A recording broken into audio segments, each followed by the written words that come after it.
from people that would be my veteran. So I guess like, yeah, an older generation.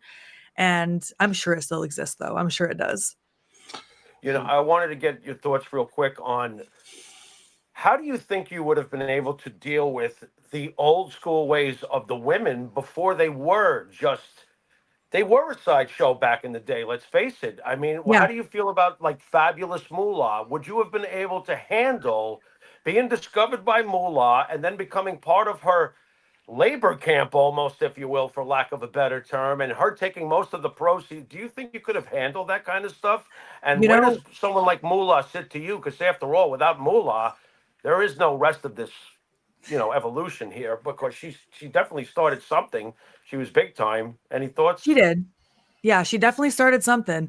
I don't really have any thoughts to share on her past that. I can't say she didn't do anything for women's wrestling, but I think there are also a lot of other people that didn't take advantage of other women who we can, really push and talk about the things they did as well.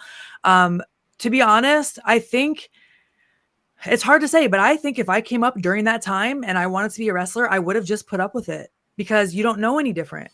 Like now it's easy to say, Right. oh, knowing what we know now, I would never put up with that. Yep. But would you? Because if that's all you knew and you wanted it that bad, I know that I have endurance. I know that, I don't know, like how I was trained was more old school style. So not abusive, thank God, but I could see myself going, well, I want this bad enough, so I'm just going to stay, unfortunately, if I didn't know any differently. Listen, and honestly, Jimmy, Great Allysin, that's answer. life.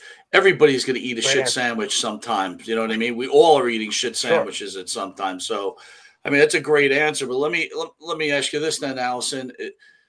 The big thing that's going on now is wrestlers' privacies, right? The now that wrestling is becoming even more bigger than it used to be, Mhm. wrestlers are being, this is my time, leave me alone.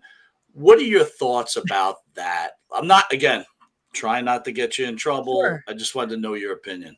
No, it's okay. I've done interviews long enough that I know how to, not throw anyone under the bus. Right. Uh, I mean, I have a lot of thoughts on it. So there are so many ways to answer this question, but it's kind of going back to what I was saying earlier when it's hard to talk about how things can be so difficult sometimes in the spotlight because then people just want to say, well, then don't do it. And so they like to say that for this too, right? When people ask for privacy, they go, well, if you wanted privacy, then you shouldn't be famous or in the public eye, which I think is a really shitty way to respond to that because like I mean, I could really, who I was thinking of? Do you know who Chaperone is? The No, singer? no, I do not. Okay. Well, she was going through this. She's a very, very famous singer. And she was going through the same thing where she's asking people for privacy. And they're like, well, then you shouldn't be famous. Well, then you shouldn't be a singer, which I think is just not fair. But okay. So with wrestling, number one, I will say it's scary out here. Okay. I don't think I really need to tell you that. Yeah. I have so many of my friends have had some type of invasion of privacy, and myself too, where people try to find your phone number, your address, all those types of things. Mail being sent to your personal home address. How many wrestlers? Allysin, I only did that once. Okay. So you don't have to bring it up in the interview, but go ahead. I don't know if you've ever seen any of the wrestlers who will post things like every now and then you'll see someone say like, hey, I hate that I have to say this again, but do not send things to my house. This is a boundary, this is a crossing a line. Do not do that. You saw what happened with Sonya Deville, I'm sure, where someone actually broke into her house. Terrifying. So to say like if someone actually thought like, oh, well, if you don't want someone to break into your house, maybe you shouldn't be famous. Like, really? Go fuck yourself. That's what I would have to say to them. But, we have, I think that everyone has a right to privacy. And I think that fans need to understand that there is a line they shouldn't cross. So I guess it depends on what specifics you're asking about. But my first thought was the airport one, where a lot of people will say, stalking us at the airport, stalking us, trying to find the hotel we're staying in is not cool. That's happening to a lot of, WWE people is what we see. And I agree with them. It's not cool. I know that people, I always hear people talking about how cool Jeff Hardy is and how like, no matter what, he'll always stop in the airport and sign like a million things. People will hand him like 70 things and he'll just sign all of them because he's just so down to earth and cool, which is awesome of him. But then you also have Matt Hardy, who has come forward and said, like, no, you are taking advantage of my brother. He's not going to tell you this, but you are. And I agree with him. That is totally taking advantage of him. And any type of, when you show up uninvited, just know that you're probably, there's a very high chance that you're crossing a boundary there, because there wasn't an agreement that we were going to meet up, but you're showing up and I don't know about it. It's probably a little creepy, right? Yeah. And just because these are celebrities that are on television and whatever, showing up at the airport, waiting for them, and showing up to their hotel, especially the hotel one actually creeps me out more than the airport one, because that's like where you're sleeping, right? Yeah. It's just not, I don't think that I don't agree with it. I don't think it's a good idea. You know what? Go ahead, Jimmy. What creeps me out is that the person who does something like this, their hero should be their parents. What are you doing stalking it's a wrestler. It's just, don't take this wrong, Allysin. It's just a wrestler. What's wrong with you? How are you raised? What if it was, who's your favorite musician? I am not bothering John Lennon in the middle of his. But Jimmy, so there's a couple of things going on here. One, people want to get autographs so they could sell them on the open market, right? So it's a good opportunity. All right. Listen, they're human beings. So Allison's not impervious to pressure. So I'm in front of her face. She wants to get somewhere. I'm throwing photos at her. You could pressure someone into that. But then I'm going to go on the other hand, Allysin. You know, you go to these signing events, and there's a point where, you know, you hear the stories like AJ Mendez, when she was growing up, she lived in an apartment with a single mom, didn't have a dime. And, you know, she met Lita, and that's when she had the epiphany that she was going to be a pro wrestler and blah, blah, blah. But if Lita at that point was charging $878 for a fucking autograph, AJ Lee wouldn't be around. I'll ask you this. Do you think at some point wrestlers, and we're using wrestlers to wrestle, wrestlers are gouging the fans, not only for tickets, but for autographs? And here's my next question to you. I come to you, right, in a setting where you're doing a signing, because I'm a huge fan of yours, and you don't get out of your fucking chair to take a picture that cost me $68. I mean, if we're going to talk about the airport, let's talk about that stuff too. Yeah.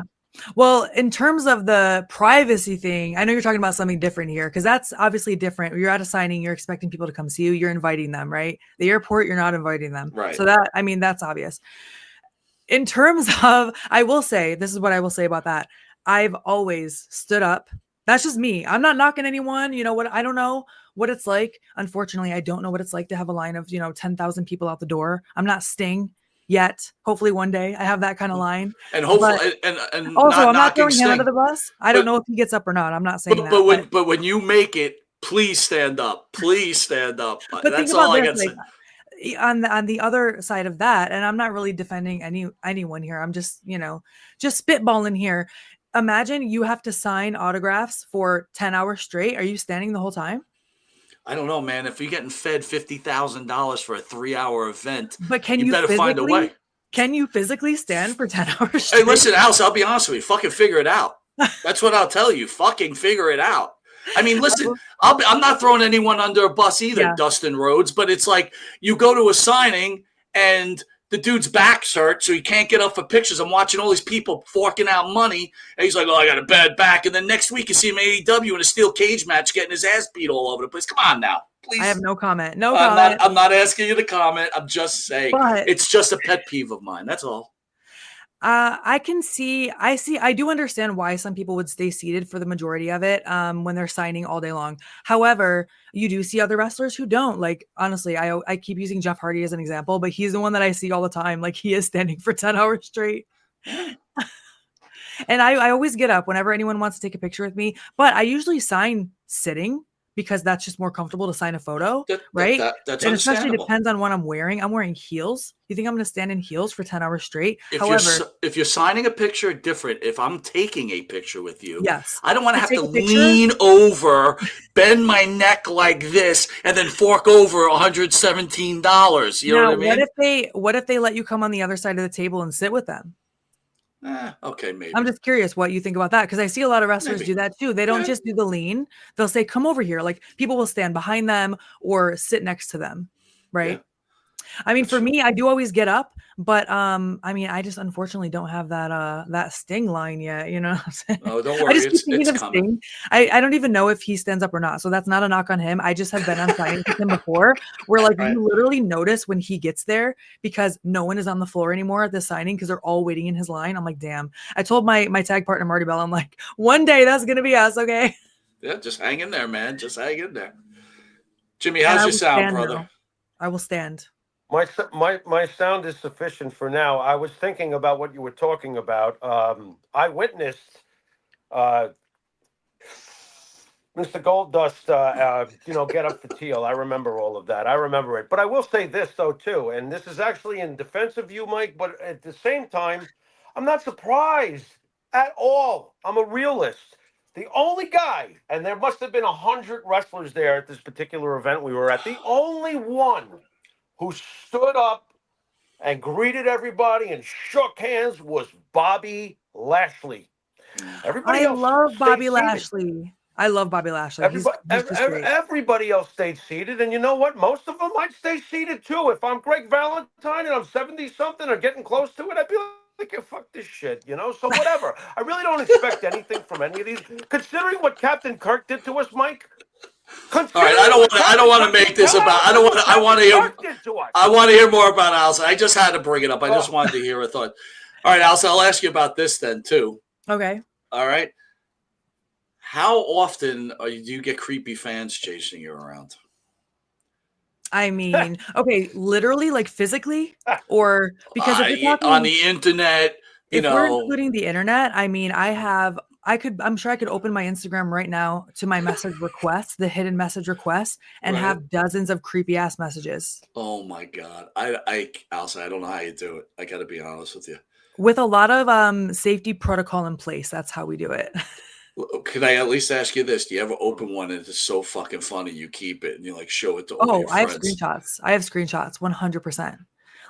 I'm gonna see if I can find one quickly. I don't know if I'll be able but at least give me the worst or the funniest one you've ever. You don't have to give the guy's name out. Sure.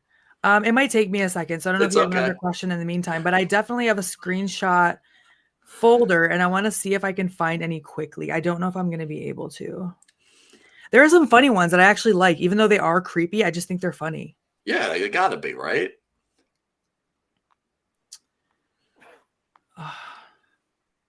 I do remember I think the ones that make me laugh, because I'm not going to find them quickly. I have too many damn screenshots, but I remember like when people comment things like, you can run me over with your car any day, or like, that girl, please break my arm, or just shit like that is always funny to me. Nice. The interesting ones, the creepy, funny ones that I'll save have to usually do with like farts. Like, I wish you would fart on me. Things like that, you know, where I'm like, I'm not going to kink shame, but that's a bold ass wild thing to write publicly. Let me ask you this: is there ever a money offer that you're like, yeah, maybe I'll entertain this a little bit? For her to fart on them, it's $59.99. They'll offer us like an absurd amount of money to where I know it's just a scam anyway. But I mean, like, if the money was real, like if you were really going to offer me $500,000 to do something silly, that doesn't involve meeting you in public, I mean, I might consider it, to be honest with you, depending on what it is. Couple things I want to cover, Jimmy. Yeah.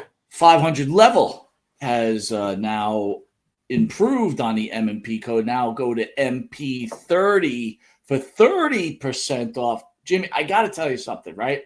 I was at the beach again, 500 level. If you guys haven't looked at the shirts, right, go to the website. It's incredible.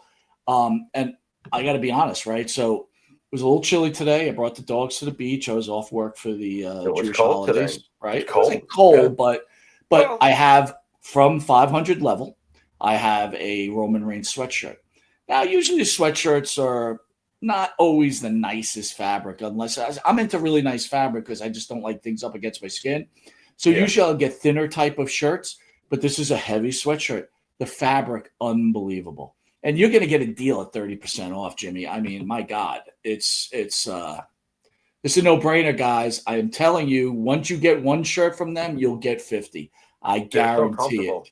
And they've got all the sports. Yeah, dude, tell me what you think of it, Jimmy. They're so comfortable. I got to get a long sleeve now. I'm telling you, I got to, because it was chilly today, especially for a guy who's been in Panama City Beach the last 2 years. It was chilly today, and I love the material. It's so silky. Is that the right word for it? I don't know. No, absolutely, absolutely, dude. It's so comfortable. So yeah, I got to get myself some leveled long sleeves. That's for sure. 30%. And again, it doesn't. They got plenty of wrestling stuff. They got baseball stuff. They've got football. They got everything, dude. MMA. They got it all, man. And I'm telling you, it's very high quality. Again, 500 level code MP30, 30% off. So if a T-shirt costs you $20, what's 30% off on $20, dude? It's enough. 10 plus another 20% tacked on top. Not much. It's a steal. It's a steal. I agree. I want to remind everybody too, the Monte the Pharaoh show, hit the QR code, be willing to check out our shows on YouTube, where we got almost 24,000 subscribers. Go to our Facebook page where we're approaching 27,000 subscribers. And again, if you feel like donating to the show, please go to the Monte the Pharaoh webpage, hit donate.